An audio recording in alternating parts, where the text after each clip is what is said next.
पल पल बारंबार। नमो नमो हरि गुरु नमो नमो नमो सब संत जन गरिया वंदन करी।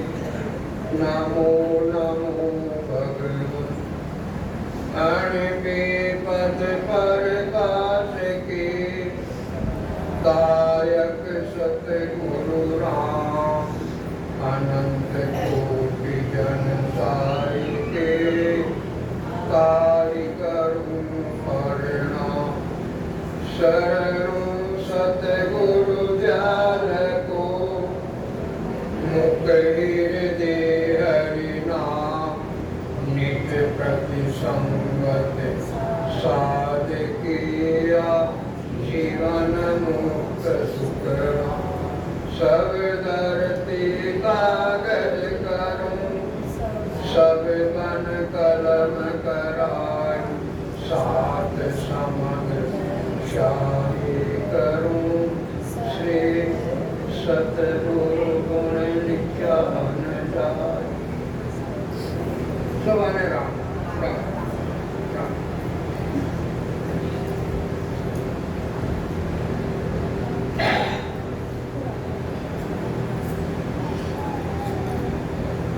रात्रि को गहरी नींद निकालकर प्रातः काल हम जग जाते हैं और फिर दिन भर हमारी क्या गतिविधियां रहती है, हम क्या कामकाज करते हैं और फिर रात्रि को वापस सो जाते हैं लंबे टांग पसार। हमें करना क्या चाहिए, हम कर क्या रहे हैं। मनुष्य शरीर परमात्मा की अहेतु की कृपा से ये मिला हमें, जिसको देव दुर्लभ शरीर कहते हैं, जो देवताओं को भी दुर्लभ है। तो मनुष्य शरीर मिलने का एक ही कारण है, इस शरीर के द्वारा, इस नर्तन के द्वारा रात दिन परमात्मा की भक्ति भजन सुमिरन करो और दृष्ट में रहकर नियम से दैनिक कर्म, कर्तव्य कर्म, सुख कर्म करो। अपने माता पिता की, सास ससुर की निस्वार्थ भाव से सेवा करो। अपने पति को परमात्मा का रूप समझो, प्राणी मात्र को राम रूप समझकर निस्वार्थ उनकी सेवा करो। ये हमारा कर्तव्य क्रम दायित्व है। ये दायित्व है, ये कर्तव्य क्रम हम ग्रस्त में रहकर ये निभाएं। और साथ में ये हंस आत्मा परमात्मा की है, जो अनंत जन्मों से बिछड़ गई है परमात्मा से। अनंत जन्म हो गए, अनंत युग बीते, जिनका कोई बार पार नहीं है। तो ये भक्ति करके, भजन करके और ये आत्मा को परमात्मा में वापस मिलाओ। इसी लिए परमात्मा ने अहेतु की कृपा करके और ये हमें मनुष्य शरीर देकर और इस भरतखंड में भेजा। और दूसरा कोई मनुष्य शरीर मिलने का कारण है ही नहीं, ये एक ही कारण है। और ये कारण भी हमारी आयु निकल चुकी है। किसी की 60 साल हो गई, किसी की 70 हो गई, किसी की 75 हो गई और जाने की तैयारी है। और ये श्वासारूपी पूंजी परमात्मा ने जीव को देकर भेजी है। श्वासारूपी पूंजी 21,400 श्वास 24 घंटे के देकर परमात्मा ने भेजी है। और इस श्वासारूपी पूंजी को परमात्मा की भक्ति भजन में लगाओ। मुख्य कारण ये मनुष्य शरीर का एक ही है और दूसरा कोई कारण नहीं है, उपाय नहीं है। 84 लाख योनियों में हम बहुत दुख पाकर आए, जिनका दुख का क्षय नहीं है, वार पार नहीं है। और अब ये एक बार परमात्मा की कृपा से ये मौका मिला। ये मौका कहते हैं महापुरुष के जो मूर्ख आदमी होता है ना, इस मौके को चूक जाता है तो फिर चूके हुए को वापस 84 तैयार है।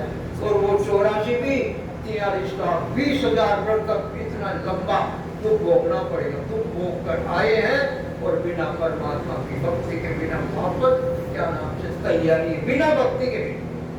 और समझदार तो वही है कि इस मौके को, इस अवसर को इस समय को, अमूल्य को विसरे नहीं और परमात्मा की भक्ति में लगाकर और इसी शरीर के द्वारा परम मोक्ष की प्राप्ति करें। बस इसी हेतु के द्वारा, इसी के द्वारा ये मनुष्य शरीर परमात्मा ने को दिया और कोई दूसरा संसार में कारण है ही नहीं। मगर हम क्या कर रहे हैं, हमें क्या करना चाहिए, ये सारी कमी हमारे अंदर, और वो कमी महाराज एक एक कमी हमें बता रही है। उन कमियों को निकालना पड़ेगा, हमारी कमी हमको निकालनी पड़ेगी, तो वो कमी हमें बता रही महाराज। तो ध्यान से आप सुनना वचन महाराज के, और सुनने के बाद में भी क्या नाम से अगर एक वचन भी हमने धारण कर लिया तो समझो ज्ञान हो। मगर हमारी वृत्ति क्या, हम सत्संग करते मगर पल्ला झाड़ कर, यहाँ से उठते हैं और पल्ला झाड़ कर, कपड़े झाड़ कर घर पे चले जाते हैं, और फिर जो आप उसके जो अनुभव रूपी वचन है उन वचनों का हम मनन चिंतन नहीं करते। सबसे मोटी हमारी कमी यही है कि महाराज के वचनों का मनन चिंतन हम नहीं। अगर मनन चिंतन करे और हमारी कमियों को निकाल करके साधना करे तो उससे तो बहुत बड़ा कोई संसार में कोई बड़ा है ही नहीं है। तो कहने का तात्पर्य ये सारी कमियां हमें महाराज बताएं, ध्यान से सुनो। चार पैर दंडो करे साज हताया जाए, झूठी जोड़ा छेड़ कर बदबाद कहे नर आय, बदबाद कहे नर आय, बचे सू तो घर जाए, कोई सपना में जीव पड़े तो जग के माए, सुख राम दास गुरुदेव बिना यूं नर गोत्या खाए, चार पैर दंडो करे साज हताया जाए। चार पैर दंडो करे, चार पैर का मतलब 12 घंटा, 12 घंटा बहुत होता धंधा करने के लिए, पेट को भरने के लिए, कुटुंब परिवार का लालन पालन करने के लिए 12 घंटा का काम बहुत होता है। तो 12 घंटा खेती करने वाला खेती करे, व्यापार करने वाला व्यापार करे, नौकरी करने वाला नौकरी करे, और मजदूरी करने वाला मजदूरी करे, और फिर सायंकाल कामकाज करके घर पे आए, और घर पे आने के बाद में भोजन प्रसाद जी में, और भोजन प्रसाद जीवने के बाद में ये हमारा जो मन है ये बहुत बड़ा दुष्ट है, ये शैतान है, दुष्ट मन है ये हमारा, ये मन शैतान है। इसका अनंत जन्म से स्वभाव पड़ा हुआ, अनंत जन्म से, और वो स्वभाव क्या है कि इसको मीठी मीठी चिकनी चिकनी चुपड़ी चुपड़ी मीठी बातें चाहिए। मन को काम निबड़ गया, भोजन कर लिया, और फिर बातें करने के लिए कहाँ जाते, साँझ हताया जाए, सायंकाल हतायों पर जाकर बैठ जाते, और हतायों पे जाते हैं जो हमारे मिलने वाले होते, मिलने वाले होते उनके साथ में बैठते, और बैठने के बाद में झूठी जोड़ा छेड़ कर बदबाद कहे नर आय, और फिर झूठी बातें गप्पे लगाना, तूने दिन भर क्या किया, तूने क्या किया, मैंने ये काम किया, मैंने ये किया, तूने ऐसा नहीं करना चाहिए, तू मेरे को पूछता, मैं तेरे को सलाह देता, मेरी सलाह मानता, तेरा काम सुधर जाता, तेरा काम तो बिगड़ गया। यानी झूठी जोड़ा छेड़ कर बदबाद कहे नर आय, यानी झूठे गप्पे लगाए और बेकार की फालतू बातें करें, जिन बातों से कोई तुक नहीं है, जिनका कोई सारांश है ही नहीं है, जिनका कोई लाभ मिलने वाला है ही नहीं। इस प्रकार से झूठी जोड़ा छेड़ कर बदबाद कहे नर आय, बदबाद कहे नर आय, बचे सू तो घर जाए, और फिर गप्पे लगाते लगाते आंखें मसलने लग जाए, उबासी आने लग जाए, नींद के झोंके सताने लग जाए, और फिर क्या कहे, अरे भाई आज के गप्पे तो पूरे हो गए, रात्रि के 12 बज गए, चलो सोते हैं घर पे जाकर, और फिर कल की हत्याएं फिर करेंगे, फिर कल मिलेंगे सायंकाल। फिर यहाँ से उठने के बाद में बच्चे सूतो घर जाए और घर पे जाकर और लंबे टांग पसार कर सो जाते हैं। और फिर सोने के बाद में जैसा काम दिन को करते हैं वैसे ही रात्रि को सोपन आते हैं। जैसा काम दिन में करें वैसा ही रात्रि को सोपन आते हैं। जिस प्रकार से दिन के अंदर पशु क्या करता, तो दिन पर चलता, अपना पेट भरता, और फिर सायंकाल उसका मालिक घर के ऊपर खूंटे पर बांध देता उस पशु को, और फिर वो पशु क्या करता, रात को खड़ा खड़ा खड़ा खड़ा बागोलता। बागोलता समझते हो, वो मुंह चलाता बागोलता, और बागोलते बागोलते बैठ भी जाता, बैठते बैठते नींद भी गाता। तो जिस प्रकार से दिन भर पशु पेट भरे और सायंकाल बागोलता, वो स्थिति हमारी है। दिन भर गप्पे लगाए, घर परिवार का काम करे, और फिर रात्रि को भी सोपन ऐसे बुरे बुरे सपन आते हैं। बुरे बुरे सपन आए तो कहने का मतलब बच्चे सूतो घर जाई, कोई सपना में जीव पड़े तो जग के माए। और फिर बुरे बुरे सपन आए, और फिर वो बुरे बुरे सपनों से डर जाता हूँ, बिल्कुल गदती आती है, डर जाता। और वो तो डरता जो डरता ही है, अगर कोई पड़ोस में सो रहा है तो उसको भी डर लग जाता।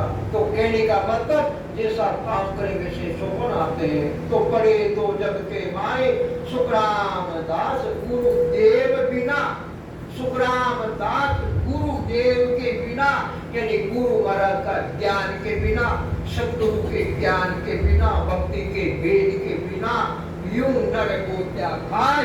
इस प्रकार से संसार के स्त्री हो और चाहे पुरुष हो, गोत्या कहो, और गोत्या का कहो 84 लाख होने में गोता कहो, 4 युगों तक, और फिर 4 युगा बीच एक कई बार यो नरकन पाओ रे। इस प्रकार से 84 लाख योनि में गोते खाओ, और दुखों का कोई क्षय नहीं है, वार पार नहीं है। इस प्रकार से बिना परमात्मा की भक्ति के बिना, गुरु महाराज के ज्ञान के बिना, सतगुरु के ज्ञान के बिना दुख भोग लो।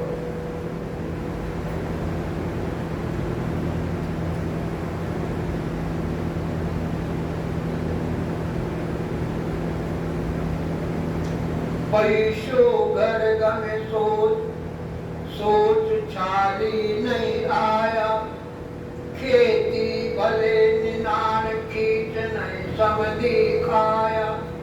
खोटी हुए दिन एक सोच घूमता चिमकावे, आरो बिगड़ जाए सोच करना ही बुआवे। लाख बात वो सोच रे, लाख बात वो सोच रे, नाना विध नर लोच। दृक मानव सुख राम के, एक भजन सोच नहीं हो। दृक मानव सुख राम कहे, एक भजन सोच नहीं हो। क्या स्थिति है हमारी, कैसे भूल जीव है, कितनी कमियां भरी हुई है हमारे अंदर। पैसो घर गवे सो, एक पैसा गम गया, उसका सोच कर। अरे दिन भर मजदूरी की और एक पैसा मजदूरी का मिला, और सायंकाल घर पे आए तो वो पैसा भी गम गया, जेब से पता नहीं कहाँ गिर गया, गम गया। तो उसका सोच कर और करना भी चाहिए। कहते हैं तो गृहस्थी है, और गृहस्थी के पास कोडी नहीं है, कोडी या पैसा नहीं है, कोडी नहीं है, तो वो गृहस्थी कोडी का है। वो गृहस्थी क्या नाम से कोडी का है, क्यों कोडी यानी पैसा नहीं है उसके पास, तो उसकी कोई वैल्यू नहीं है। उस गृहस्थी की वैल्यू यानी उसकी कोई इज्जत नहीं करते। क्यों नहीं करते, तो उसके पास कोडी नहीं यानी पैसा नहीं है। तो कहने का मतलब पैसा अगर में सोच, और सोच चाली नहीं आया। पहला सोच तो एक पैसा गम गया, उसका लग गया, और फिर दूसरा सोच और लग गया। दिन भर बकरियां चराई उसने, और सायंकाल उन बकरियों को घर के ऊपर लेके आए, और उस बकरियों के टोले को बाड़े में बाड़े, और बाड़े के अंदर बाड़ने के बाद में जो क्या नाम से बकरियों को चराने वाला जो ग्वाल होता, उसकी दृष्टि बड़ी तीव्र होती है और उस गवाल की दृष्टि ऐसी होती है कि वो अपनी एक एक बकरी की उसको पहचान होती है और बाड़े में बांटने के बाद में वो दृष्टि फैलाकर वो बकरी को देखता और देखने के बाद में उसको ये पता लग जाता कि आज मेरी फला बकरी नहीं आई, तो उसका सोच लग गया उसके कि आज मेरी बकरी पता नहीं जंगल में रह गई, किसी जानवर ने पकड़ के बकरी को खा गया या मर गई, या पता नहीं किसी दूसरे सहयोगी के टोले में चली गई। तो उस बकरी का सोच करे तो पहला सोच लग गया उसका, पैसा गम गया उसका सोच लग गया, और फिर दूसरा सोच और लग गया, बकरी और गम गई, दूसरा सोच लग गया, और फिर तीसरे सोच की तैयारी और हो गई। वो तीसरा सोच कौन सा? खेती भले निना, खेती भले निना, बड़ी बड़ी फसल हो गई और समय पे फूस कचरा साफ नहीं किया, निनानी नहीं कही, और निनानी नहीं करने की वजह से क्या नाम से फसल से भी ज्यादा फूस कचरा ऊपर आ गया, और ऊपर आने के बाद में क्या नाम से उस किसान के खेत में फसल पैदा नहीं होती है। तो फसल पैदा नहीं हुए तो फिर तीसरा सोच और लग गया कि मेरी खेती भल गई, बेल गया, और फिर चौथी चिंता और लग गई उस किसान को, चौथी और लग गई। देखो चिंताएं पे चिंता लग रही है। चौथी चिंता क्या लगी? खींच नहीं समझी खाया, बाजरी नहीं हुई कार्तिक के महीने में, और अब लड़की का ससुर आ गया या लड़के का ससुर आ गया, तो उसको खींच कहां से खिलाऊंगा, कीचड़ा कहां से खिलाऊंगा? क्योंकि मारवाड़ में मुख्य पैदावार किसकी है? बाजरी और मोठ की पैदावार। क्यों? मारवाड़ में महाराज का प्रादुर्भाव हुआ, महाराज का अवतार मारवाड़ में हुआ, तो मारवाड़ में फसल ये एक ही होती है, बाजरी और मोठ, और वहाँ का पशुधन भी बकरी है, बकरी, इसकी बकरी की लिखी है महाराज, और बाजरे की लिखी है। इसलिए चौथी चिंता उसको और हो गई कि मेरा समधी आएगा तो खींच कैसे खिलाऊंगा, और वो बेचारा भूखा जाएगा तो मेरी बेइज्जती हो। तो ये चौथी चिंता उसको बहुत सताने लग गई। और फिर पांचवी चिंता और हो गई। पांचवी चिंता कौन सी? कोटि हुए दिन एक सोच ताजिम खावे। एक दिन इस बात से खेती का काम छोड़कर और कहीं दूसरी जगह रिश्तेदारी में चले गया, और चले जाने की वजह से सोच बूटा जिमें खावे, और फिर फसल को जानवर आके चुग गए, और ये क्या नाम से पांचवी और सोच लग गई उसको। तो देखो सोच के ऊपर सोच लगती जा रही है, और फिर छठी सोच और लग गई उसको, छठी सोच। और वो छठी सोच कौन सी है? आरो बिगड़ जाए सोच कर नाई बुआवे। आरा बिगड़ गया, नुक्ता मोसर बिगड़ गए। पुराने जमाने में नुक्ता मोसर बहुत होते थे, और वो भी आसपास के बड़े बड़े गांवों को निमंत्रण देते थे, सब परिवार आते थे, और खूब आदमी जीम के जाते। अब बेचारे के घर में काम पड़ गया, आरा मोसर का पैसा नहीं है पास में, और किसी साहूकार से ब्याज से पैसा लाया, और पैसा ला करके और मार्केट से सामान खरीद के लाया, और कुल परिवार वाले अड़ोसी पड़ोसी ज्ञाति गोती खड़े रहकर और दिन भर काम करने लगे। और काम करने के बाद में फिर सायंकाल जीवन हुआ, और जीवन होने में क्या हुआ? फिर जब माल कम पड़ गया, और माल कम पड़ने से क्या नाम से रिश्तेदार भूखे होकर चले गए, और जाने के बाद में क्या हुआ? आरो बिगड़ जाए, आरा मोसर बिगड़ गया उसका बेचारे का। क्यों? रिश्तेदार भूखे चले गए, और कहावत है तो खाया बिना रह जावा पर कड़कोला मारा बिना बोले रवा। कहावत है मारवाड़ी में, सब भूखा चले जावा मगर कड़कोला देवा बिना रेवे कोनी, ऐसी आपकी आदत है। तो फिर क्या हुआ? फिर कुल परिवार वाले ज्ञाति गोती वाले पूरी जिंदगी उसके कड़कोल मारे, कड़कोल सिर के ऊपर, और कड़कोल क्या मारे? अरे बाप का काटा किया, बाप का काटा और हम तो भूखे आ गए। तो वो कड़बोल कुल परिवार वालों की पूरी जिंदगी वो बेचारा सहन करे, क्यों कि बाप का आरा मोसर बिगड़ गया। तो उसका पूरी जिंदगी उसका सोच रहता हो कि मेरा कुत्ता बिगड़ गया। पैसा भी खूब लगाया, कुल परिवार वाले ने खूब मेहनत की, मगर फिर भी बिगड़ गया, इसलिए सोच लग गया। वो सातवां सोच फिर लग गया। वो सातवां कौन सा? सोच कर नाई बुआवा। क्या नाम से? आषाढ़ के महीने में अच्छी बारिश होए और सब अपने अपने खेत को समय पे जाकर जोते, फसल बोए उसके मन। और कोई याकूटा हो, याकूटा जिसको करम फूटा कहते, वो करम फूटा आदमी क्या करे कि आषाढ़ के महीने में समय के ऊपर जाकर अपने खेत पे फसल नहीं बाए, और फसल नहीं बाने से फिर उस करम फूटे के कार्तिक के महीने में फसल पैदा नहीं हुए। और जो पड़ोसी है वो पड़ोसी गाड़ी भर के ले जाए, क्यों समय पर आषाढ़ में फसल बोए तो कार्तिक के अंदर गाड़ी भर के ले जाए, और उस करम फूटे या फूटे के फसल पैदा नहीं हुए, क्यों?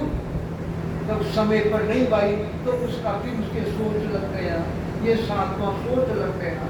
तो कहने का तात्पर्य, लाख बात वो सोच रे नाना विध नर लोग, दृक मानव सुख राम गए, एक भजन सोच नहीं हो।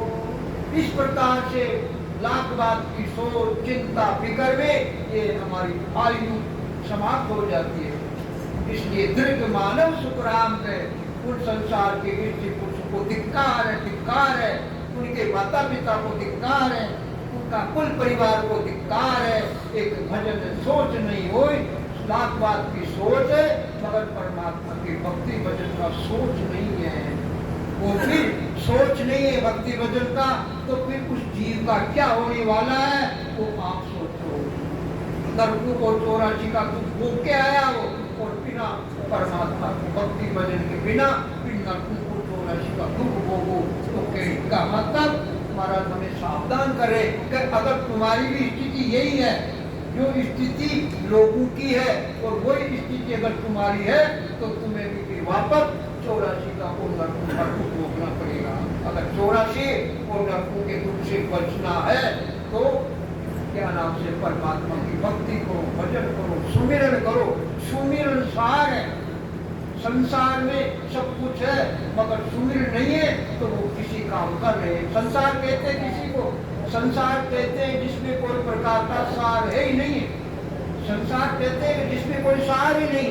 सार एक परमात्मा की भक्ति है, सार एक परमात्मा का भजन है, सार एक परमात्मा का सुमिरन है, और इसके अलावा कोई चीज सार नहीं, सब सार।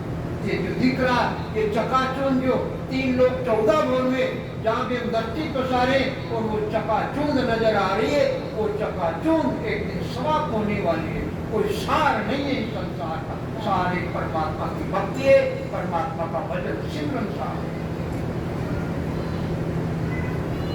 ऐसो तो पर ले, सो दो करे बजाय, केल नगर घर जावता, बहुविध बूझे आय, समधि करे विवेक सु, चाकर रहे दिल जोई,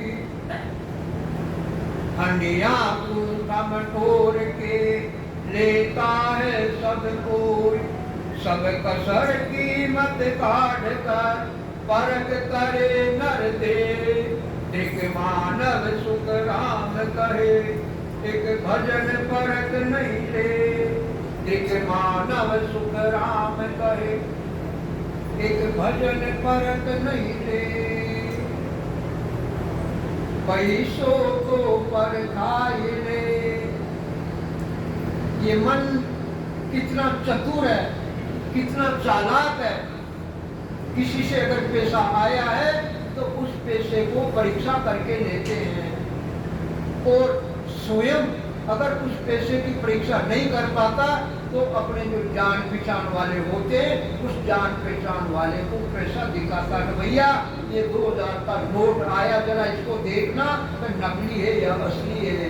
फिर वो जानकार आदमी उस 2000 के नोट को ऊपर नीचे देखे और देखने के बाद में उसको कहे भैया ये तो नकली नहीं है असली है, तो उसको विश्वास हो जाता कि ये मेरा 2000 का नोट असली है नकली नहीं है। क्यों? परीक्षा करवानी पैसे की तो परीक्षा करवानी और बेच दिया करके ले जाते, ये तो असली नोट है, ये खराब नहीं है नकली नहीं है। और फिर दूसरी चालाकी और करे। पहली चालाकी पैसे ले परीक्षा करके ले, और दूसरी चालाकी हो मन कैसा शैतान है, कैसा चालाक है, कैसे होशियार है। और वो दूसरी चालाकी कौन सी? सौदा करे बाजार, बाजार में जाओ बजा बजा करके सौदा करो। कोई वस्तु खरीदनी होवे तो 5 जगह 10 जगह ट्राई करे उसकी, और फिर जहाँ 1 रुपया कम मिले उस कम कीमत देके व्यापारी को, और वो क्या नाम से घर के ऊपर लेकर आए 1 रुपया कम देकर। 5 दुकानों पे ट्राई की और 1 रुपया कम में देकर के वो खरीद के वो अपने घर पे आए, और अब अपनी वस्तु बाजार में बेचे। 10 जगह ट्राई करे और वस्तु बेचे, तो जहाँ 1 रुपया ज्यादा मिले वहाँ 1 रुपया ज्यादा मिले वहाँ अपनी वस्तु बेच कर आए। तो कैसा ये मन चालाक, लाए सामान उसको तो 1 रुपया कम देवे और अपना सामान बेचे उसका 1 रुपया ज्यादा लेकर के आए। क्यों? सौदा करे बजाय, सौदा बजा बजा कर करके और फिर अपनी वस्तु को बेचे। तो कैसा चालाक है ये काम। और फिर तीसरी चालाकी और करे। तो तीसरी चालाकी कौन सी? गेल नगर घर जावता बहुविध बूझे आए। रास्ता चल रहा है, पुराने जमाने में कोई साधन नहीं, पैदल जाया करते, चाहे सर्दी हो चाहे गर्मी हो चाहे वर्षा ऋतु। प्रातः काल 4 बजे उठ के और पैदल जाते, टोड़े के टोड़े रास्ता बहता रहता, रात्रि तक रास्ता बहता। प्रातः काल जल्दी पैदल जाते और जाते जाते 4 रास्ते आ गए या 3 रास्ते आ गए। अब रास्तों की जानकारी नहीं है तो वहाँ नीम की छाया में बैठ गए, और बैठने के बाद में चलो कोई जानकार आएगा उसको पूछेंगे रास्ता। नीम की छाया में बैठ, और कोई दूसरा जानकार आया और उसके साथ में रामा सामा किया और नीम की छाया में बैठ बोला भाई आप कहाँ जाना? आपको पला गाँव जाना। आपको कहाँ जाना? पला गाँव जाना। अरे भैया मुझे रास्ता का पता ही नहीं, जरा रास्ता बताओ। और वो जो जानकार है वो जानकार आदमी उसको अजान को रास्ता बताए कि भैया ये रास्ता है, ये 2 रास्ते, इन 2 रास्तों को छोड़ दे और ये बाएं हाथ में रास्ता जाता, उस बाएं हाथ के रास्ते को पकड़ ले, और फिर 1000 कदम जाने के बाद में 2 रास्ते और आएंगे। मैं तेरे को बता देता हूँ, 1000 कदम जाने के बाद में 2 रास्ते और आएंगे, तो बाएं हाथ वाले रास्ते को छोड़ देना और जीवना हाथ वाले रास्ते को पकड़ लेना, इसी का तेरा गाँव आ जाएगा। अब वो रास्ता बता दिया, और रास्ता बताने के बाद में वो चलते चलते अपने गंतव्य स्थान पे आ गया। तो कहने का मतलब गेल नगर घर जावता बहुविध बूझे आए। इस प्रकार से रास्ते चले और रास्ता पूछ कर वो अपने गंतव्य स्थान पे आ जाए। और फिर चौथी चालाकी और करे। चौथी चालाकी कौन सी? समझी करे विवेक से। लड़की का रिश्ता करना है, लड़के का रिश्ता करना है। 10 रिश्तेदारों को पूछे, अड़ोसी पड़ोसी को पूछे कि भाई ये परिवार कैसा है, अच्छा है या नहीं है, इस लड़के के चाल चलन खराब तो नहीं है। 17 जगह ट्राई करके पूछे, और पूछने के बाद में अपनी लड़की का रिश्ता करे। तो रिश्ता करने में भी क्या नाम से समुद्र से पूछे और फिर उसका रिश्ता करेंगे। तो कहने का मतलब ऐसा चालाक है। और फिर छठी चालाकी और करे, और वो कौन सी? चाकर रहे दिल जो। किसी को नौकर रखे घर में। पुराने जमाने में देखो किसानों के जानवर बहुत होते थे, और वो किसान क्या करता था कि अपने घर के ऊपर जानवरों को चराने के लिए गवाल रखता था, खेती को बाने के लिए हाड़ी रखता था, जिसके घर में 5-5 जोड़ी क्या नाम से बैलों की होती, 5-5 जोड़ी, यानी 5 जोड़ी से वो खेती करे 100 बीघा। और वो कुल में परिवार में आदमियों की कमी होए तो खेती करने के लिए हाली रखे, पैसे से मजदूरी के द्वारा हाली रखे, और मवेशियों को चराने के लिए गवाल रखे। तो कहने का मतलब चाकर रखे दिल जो, चाकर यानी नौकर को रखे तो उसकी भी 10 जगह ट्राई करके रखे कि भाई ये ईमानदार है या नहीं है, उसकी ट्राई करके फिर उस नौकर को रखे। और फिर वो नौकर बेचारा मेहनत से रात दिन अपनी मालिक की जैसी खावे वैसी मेहनत के उसकी बजावे। कहते हैं कि जो मालिक की खाता है और मालिक की नहीं बजाता तो वो हरामखोर होता है। जिसका खावे क्या नाम से, जिसकी खावे बाजरी तो उसकी लगावे हाजरी, जिसका नमक खाए और उसको नमक को उजेड़े नहीं तो उसको कहते हैं नमक हरामी। इसलिए हम भी नमक हरामी है, हम नमक हरामी है। और वो नमक हरामी किसके? परमात्मा के दोष है। परमात्मा के नमक हरामी क्यों है? गर्भवास में करे पुकारा, सुन हो सारी सिरजनहारा, गर्भवास से पार कीजिए, अगला गुना बगस सब दीजिए, हरि को छोड़ आन नहीं जाऊं, ये हरि अब के बाहर आऊं। गर्भवास में जब तकलीफ पड़ी, 9 महीने ऊँधे लटके, जटा अग्नि की आंच में ये जीव दुख पाए रात दिन, तिल मात्र भी गर्भवास में जगह मिले, मिलने के लिए जगह नहीं मिले, और बहुत बड़ा भारी गर्भवास के अंदर दुख पाए, और वो दुख सहन नहीं हो, और सहन नहीं होने की वजह से ये परमात्मा को गर्भवास में पुकार करता है। क्यों करता? कि ये जीव आदि अनादि से परमात्मा का अंश है। अगर इस जीव को ये पता लग जाए कि मैं मेरी माँ के गर्भ के अंदर हूँ और मैं दुख पा रहा हूँ, तो हो सकता है ये परमात्मा को पुकार नहीं करे और अपनी माँ को पुकार करे गर्भ में, कहे माँ मैं तो तेरे गर्भ में बहुत बड़ा दुख है, संकट है, गर्भ रूपी नरक से मुझे तू बाहर लेता। मगर इस जीव को अपनी माँ की जानकारी नहीं है। क्यों नहीं है? कि ये जीव परमात्मा का अंशी है, ईश्वर का अंशी है, इसलिए उस अंशी होने की वजह से अंश की जानकारी, इस वजह से ये जीव परमात्मा को पुकारता है। और भी परमात्मा क्यों अंशी है? वो अंशी होने की वजह से परमात्मा उसकी प्रार्थना स्वीकार करते हैं। तो तू मेरे से बोल वचन कर रहा, वादा कर रहा कि हरि को छोड़ आन नहीं जाऊं, कि हे परमात्मा आपकी भक्ति छोड़कर और मैं आप उपासना को विश्व बात भी नहीं करूंगा। जब हरि बाहर आऊं, जब मैं गर्भवास से बाहर आऊं। इस प्रकार से ये जीव जब तकलीफ पड़ी तो परमात्मा से बोल वचन किया, और यूं ही गर्भवास से ये बाहर आया जीव, और आते क्या हुआ? वाय वाय वाय वाय वाय वाय का मतलब समझते हो? ये जीव चिल्लाता रोता है, और रोने का वाय वाय का मतलब कि जो मैंने गर्भवास में बोल वचन किए थे वो तो वहाँ किए थे मैंने, अब तो मैं गर्भ से बाहर आ गया हूँ, इसलिए वो बोल वचन को भूल जाता है।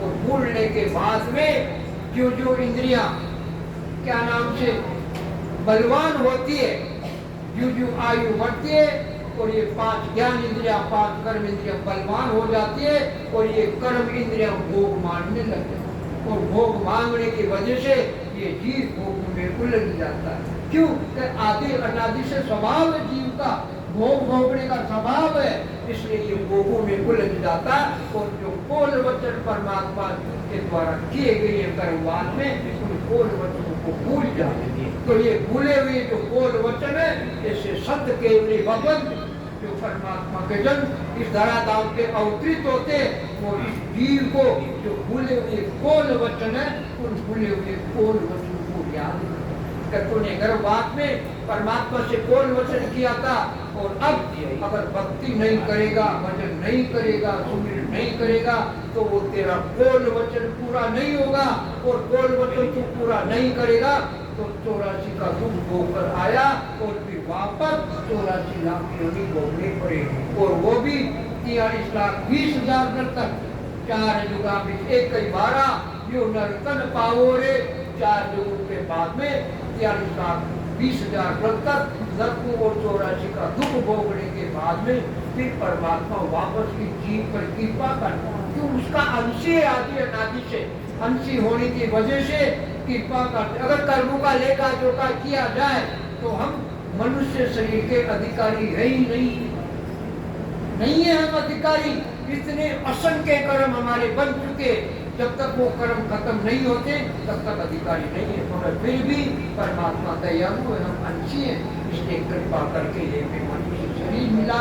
और ये भूले हुए जो बोल वचन है, उन बोल वचनों को ये महापुरुष हमें याद दिला, और अब भी याद दिलाने के बाद भी अगर हम परमात्मा की भक्ति भजन नहीं करेंगे तो फिर वापस दुख भोगना पड़ेगा।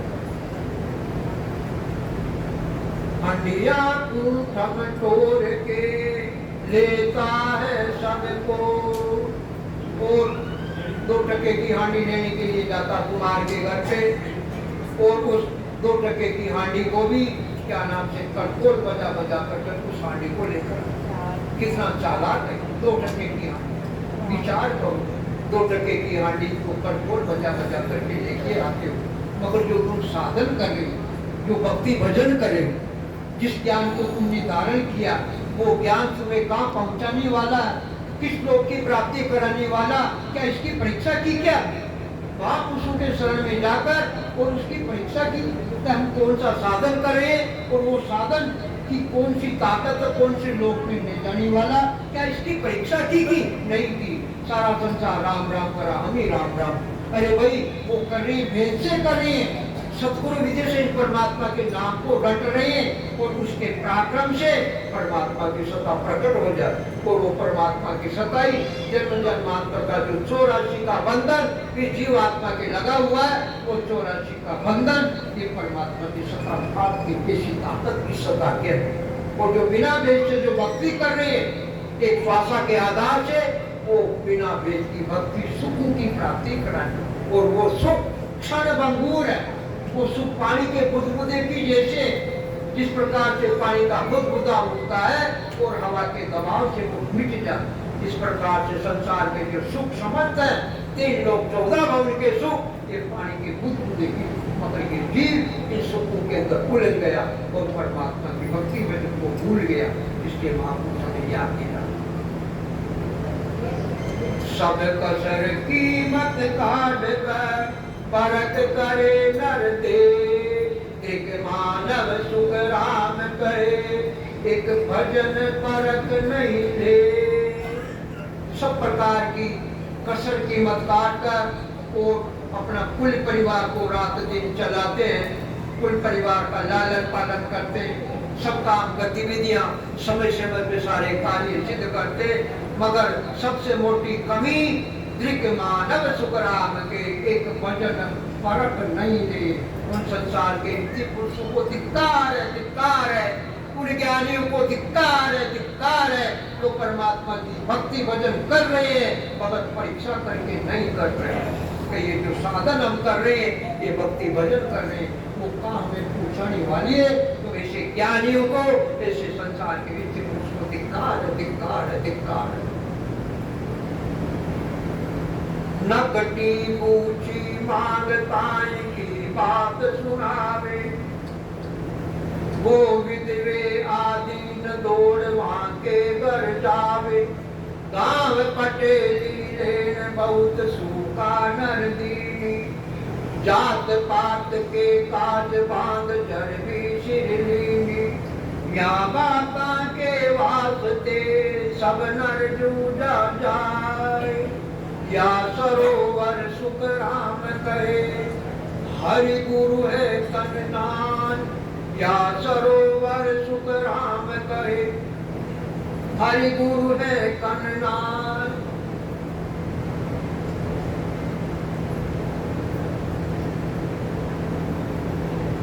नकटी ऊंची मां देखिए, पुराने जमाने की बातें हैं।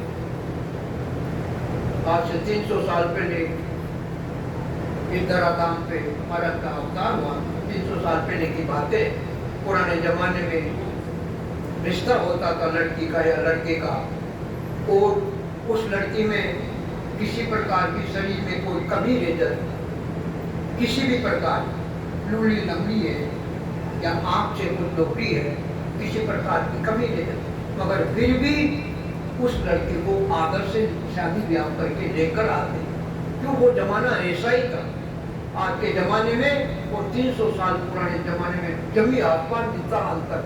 आप देख लो क्या गतिविधि हो रही है। हम जानते हैं, हम हमारी लड़की का रिश्ता करते, लड़के का रिश्ता करते, सब समझदार, सब जानते हैं। तो पुराने जमाने में ऐसी लड़की भी अगर होती थी तो उसको भी आदर से लेकर आते, और बार बार जब तक शादी ब्याह नहीं होती थी, जब तक बार बार उस रिश्तेदार के बार बार दौड़ के घर पे जाते। क्यों जाते थे? कि कोई ऐसा आदमी नहीं मिल जाए कि मेरे रिश्ते को खत्म कर दे, मेरे रिश्ते को खराब कर दे। तो उस रिश्ते को स्थायी रखने के लिए उस नकदी गुच्ची मांग को घर पे सादर ले आने के लिए वो बार बार उस परिवार के बार बार उस रिश्तेदार के आदि होकर बार बार जाते। पुराने जमाने में देखी हुई बातें, रिश्तेदार आते थे 5-5, 6-6, 7-7, 2-2, 4-4 दिन गांव में रहते थे। रिश्तेदार रहते थे, क्यों रहते थे? कारण यही था, उस जमाने में स्नेह था, प्रेम था। आज के जमाने में स्नेह प्रेम नहीं है। आज के जमाने में तो कोई बातचीत हो तो फोन से हो, और उस जमाने में स्नेह था, प्रेम था। और क्या नाम से घर में अगर परिवार में अगर 5 घर भाइयों के तो कोई रिश्तेदार आ गया तो बारी बारी से 5 घरों में भोजन जीवते, 5 घरों में भोजन जीवते थे। ऐसी परिपाटी थी। और ये परिपाटी हमने देखी हुई। आज की परिपाटी और पहली परिपाटी में जब यहाँ पाता, तो कहने का मतलब जिस प्रकार की कमी होती थी, मगर फिर भी उसको आदर से लेने के लिए क्या नाम से बार बार वो अपने रिश्तेदार के वहां जाता था कि कोई ऐसा नहीं हो जाए कि ये मेरा रिश्ता बिगड़ जाए। बार बार उनके आदि होकर जाता था।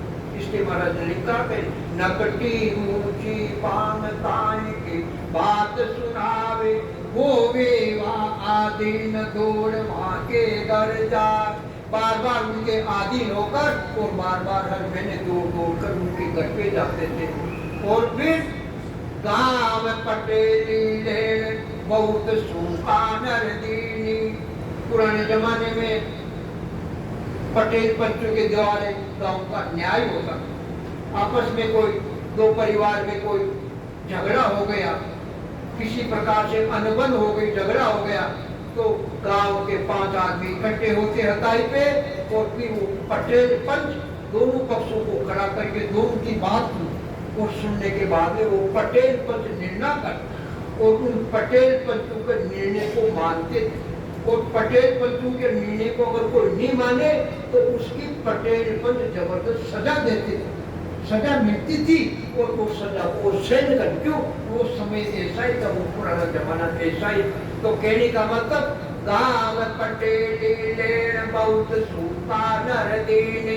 पटेल पंचायत के लिए क्या नाम से पटेल रखने हैं तो भाई अब की बार फला आदमी को पटेली देनी है, तो उसका बहुमत के द्वारा 5-50 आदमी बैठकर निर्णय करते थे कि भाई अब की बार तो फला आदमी को पटेली देनी, और वो 5-25 आदमी निर्णय करके और उसको पटेली संभालते। तो कहने का मतलब ये सब काम भी बुद्धि विवेक के द्वारा करते थे।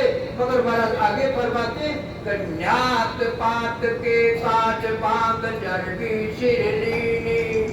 अगर किसी वजह से घर में काम पड़े, शादी ब्याह, नुक्ता मोसर, और वो जाति से अगर बाहर है, समाज वाले किसी कमी की वजह से उसको जात से बाहर कर दे, और उसके घर में काम पड़ गया, तो काम पड़ने के बाद में वो समाज वालों को हाथ जोड़ के और बुलाता घर पे, और फिर खड़ा होता जादम के ऊपर कि भाई ये मेरा घर में काम है, ये काम आपको संभालना पड़ेगा, और जो भी आप सजा दो वो सजा में भोगने के लिए तैयार। तो वो 5 आदमी पटेल पंच निर्णय करके और फिर निर्णय करते कि भाई ये गरीब आदमी है, पैसा नहीं दे सकता, तो निर्णय करते कि भाई तू गरीब है, पैसा ऐसा नहीं दे सकता।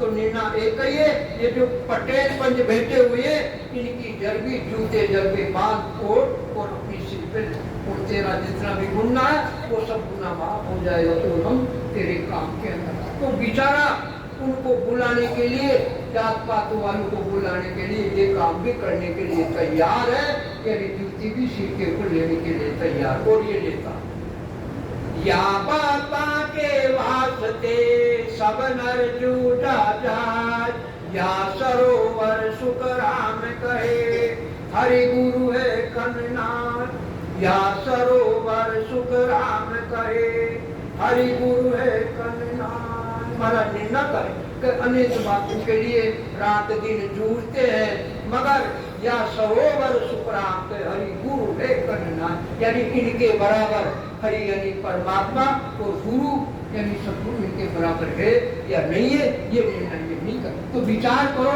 कि इनके बराबर है या इनसे अधिक है। परमात्मा हरि यानी परमात्मा और गुरु यानी सदगुरु का ज्ञान इनके बराबर है या इनसे अधिक है, तो ये निर्णय ये नहीं कर पाते। तो कहने का तात्पर्य महाराज के वचन तो आता है, जिनका कोई वार पार नहीं, कोई सीमा नहीं है। एक ही मुख्य बात एक ही है, सार एक ही है, कांटा एक ही जगह आकर अटकता और वो वहाँ अटकता परमात्मा की भक्ति भजन सिमरन रात दिन सदगुरु विधि से रात दिन भक्ति करिए, भजन करिए, सिमरन करिए और इस शरीर के द्वारा मोक्ष पद की प्राप्ति करके अपने जन्म को सार्थक बनाइए। ये वाणी की महाराज का